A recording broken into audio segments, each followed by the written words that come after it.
This is thy hour, O soul, thy free flight into the wordless, away from books, away from art, the day erased, the lesson done. Thee fully forth emerging, silent, gazing, pondering the themes thou lovest best. Night, sleep, death, and the stars. In Walt Whitman's book of poetry, Leaves of Grass, there is a poem entitled A Clear Midnight. In the poem, he develops a scene in which a soul is allowed to roam as it pleases in the midnight hour.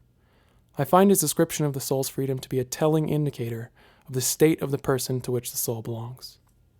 In the beginning of the poem, Whitman references the soul. For me, a soul is an infinite, far-reaching energy that is in some way connected to a body or identity.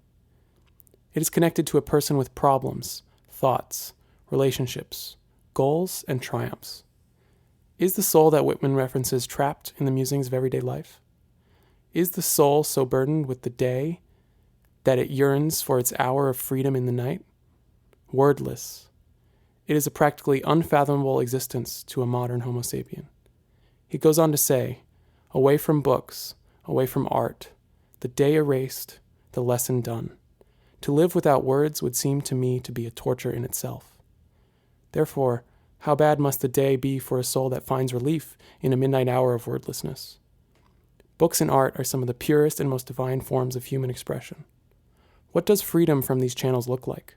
Is it bleak? Is it enlightenment? Or is it death?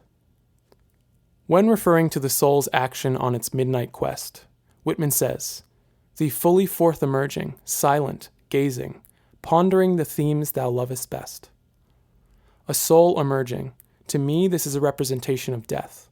A soul, or maybe Whitman's soul, is coming up from the ashes to begin a new chapter. Does the freedom of one's soul that A Clear Midnight describes appeal to Whitman? Did Whitman yearn to be freed from the injustices of his time, to focus on things that he loveth best? Only he knows the answer. But I would like to believe that he was a man ahead of his time. Based on some of his essays, he was a man who denounced slavery and was quite likely homosexual. He deserved more from society. He deserved a country that would support him and not make him feel that death would mean the liberation of his soul.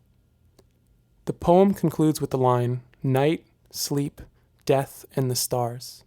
I think the sequence of this line is of tremendous importance to its meaning. First comes night, the moment in which the light begins to fade. The final remnants of what used to be vanish with a glimmer of beauty. Next comes sleep, the slow lull into loss of consciousness. Sleep is as much a preparation for a new chapter as it is a recovery period for a time gone by.